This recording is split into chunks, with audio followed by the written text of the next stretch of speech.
अस्सलाम वालेकुम नाज़रीन, उम्मीद है आप लोग खैरियत से होंगे। नाज़रीन, एक और कामयाबी जो PMLN के हिस्से में आई और इमरान खान साहब को शिकस्त का सामना करना पड़ा, वो कामयाबी है कि एहसन इकबाल साहब को कल नारोवाल स्पोर्ट्स सिटी कॉम्प्लेक्स के रेफरेंस से आज़ाद कर दिया गया, बाइज़्ज़त बरी कर दिया गया। नाज़रीन, ये रेफरेंस था क्या? पहले इसके थोड़ा सा बैकग्राउंड में जाते हैं। नाज़रीन, ये एक ऐसा रेफरेंस था कि जिसका कोई सर पैर नहीं था। अब सर पैर क्यों नहीं था, मैं ये बात क्यों कर रही हूँ, वो इसलिए कर रही हूँ नाज़रीन कि ये एक, जब हम 2018 में जब इमरान खान साहब की हुकूमत थी तो उस वक्त एक अखबार में, एक गुमनाम सा अखबार था नाज़रीन, उसके इतने कोई व्यूवरशिप भी नहीं थी, बहुत चंद लोग उस अखबार को पढ़ा करते थे। तो उस अखबार में ये एक खबर आ गई कि एहसन इकबाल साहब ने इसमें कुछ घपले किए हैं, कोई करप्शन की है।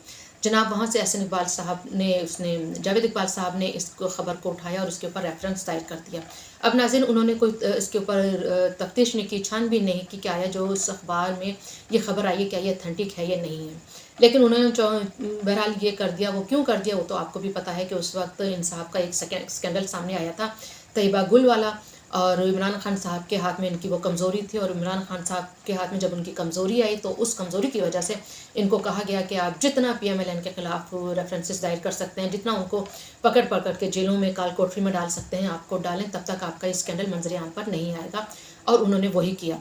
उन्होंने नाज़रीन एहसन इकबाल साहब पर 2018 में ये केस आया था, रेफरेंस दायर हुआ। 2019 में उन्होंने एहसन इकबाल साहब को सर्दियों की सर्द रातों में 2 माह के लिए जेल के अंदर डाल दिया गया। अब नाज़रीन, ये जो रेफरेंस तो उन्होंने दायर कर दिया और उनके ऊपर सोबतें भी स्टार्ट हो गई। उस वक्त हम लोगों ने देखा नाज़रीन, जो सोशल मीडिया पे इनके खिलाफ खूब भरपूर कैंपेन चली, खूब इनके ऊपर लान तान की गई एहसन इकबाल साहब पर, और अच्छा खासा इनकी जो फैमिली थी वो एक अज़ियत से, कर्ब से गुजरी।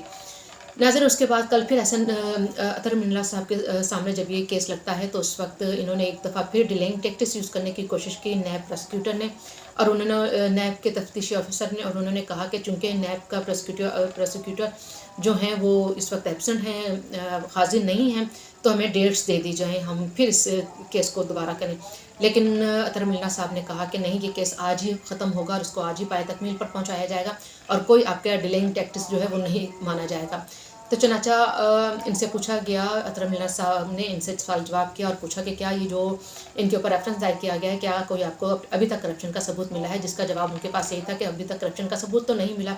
तो फिर इनको कहा गया, अतर मिन्ना साहब ने एक बहुत बड़ी बात की, उन्होंने यहाँ पे कहा, जो उनके वर्ड टू वर्ड हैं, ये मैं कोट करती हूँ, कि सियासी इंजीनियरिंग की, उन्होंने कहा कि ये जो केस है एहसन इकबाल साहब का, ये सियासी इंजीनियरिंग की एक बदतरीन मिसाल है। नाज़रीन, अभी एक सियासी इंजीनियरिंग की एक बदतरीन मिसाल, एक ये केस नहीं है नाज़रीन।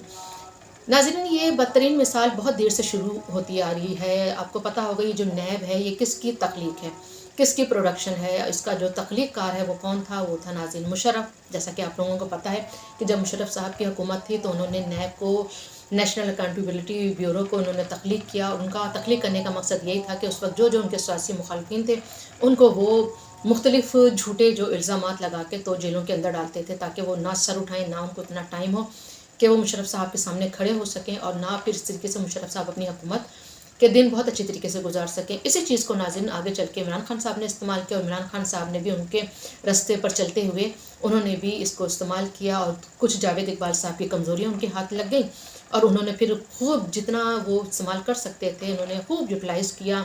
एहसन इकबाल साहब को अंदर किया, और खाकान अब्बासी साहब को उन्होंने अंदर किया, ख्वाजा साद रफ़ीक, यू जस्ट नेम इट, उन्होंने सबको अंदर किया। इवन जो उन्होंने ब्यूरोक्रेट्स तक को नहीं छोड़ा।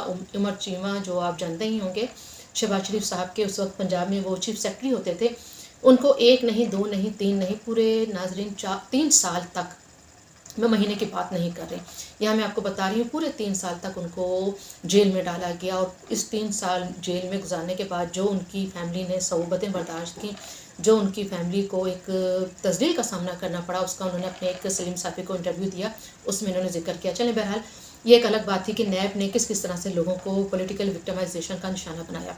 तो खैर, एहसन इकबाल साहब को बाइज़्ज़त बरी कर दिया गया, और अतर मिन्ना साहब ने फिर उमर चीमा साहब का भी जिक्र किया, तो सबका जिक्र आया। लेकिन नाज़रीन, बात ये होती है कि जो एहसन इकबाल साहब के 2 महीने जो उन्होंने सख्त सर्दी में काल कोठरी में बर्दाश्त किए, और इन सब लोगों के, खाकान अब्बासी साहब हुए, उमर चीमा साहब हुए, ख्वाजा साद रफ़ीक साहब हुए, इन सब के वो जो कीमती दिन थे वो कौन वापस करेगा? और जो उन्होंने एक, उनकी फैमिली ने एक कर्ब की जो टाइम गुजारा है, इनकी फैमिली ने भी सऊबतें सही हैं, उसको कौन वापस करेगा?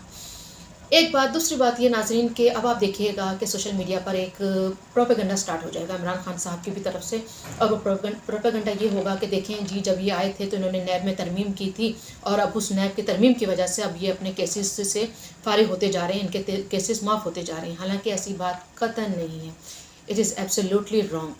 तो ये बिल्कुल बिल्कुल अभी इस यहाँ पर इस केस में नाजरीन नैब तरामीम को टच भी नहीं किया गया। ये सरासर अतर मिल्लत साहब ने खालिस जो मेरिट जिसे कहते हैं इस केस को सुना है, और उस केस पे सवाल जवाब हुए हैं, जो कि नैब के जो तफ्तीशी अफसर थे वो सवाल के जवाब देने से में नाकासी रहे, और करप्शन का सबूत भी उन्होंने बकौल उनके कि अभी तक करप्शन साबित नहीं हुई, हमें करप्शन का सबूत नहीं मिला, उस बेस पे इनको इस केस से फारिग किया गया। तो आपसे दरख्वास्त है, आपसे गुजारिश है, जहाँ कहीं भी आपको नज़र आए ये कौमी यूथ इस पे गलत प्रोपेगेंडा करते हुए या नैब की तरामीम का हवाला देते हुए कि देखें जी उन्होंने नैब की तरामीम की थी, वो इसीलिए की थी कि अपने आप को वो बचा सकें, अपने केसेस ख़त्म करवा सकें, तो आप भी उनको डिफेंड करें, आप भी उनको बता सकें कि ऐसा कुछ भी नहीं है। तो इसी व्लॉग के साथ, इसी बात के साथ मुझे इजाज़त दीजिए। अपना बहुत ख्याल रखिएगा। अगर आपको मेरा ये व्लॉग पसंद आया हो तो इसको लाइक, सब्सक्राइब एंड शेयर करना बिल्कुल ना भूलिएगा। अल्लाह हाफिज़।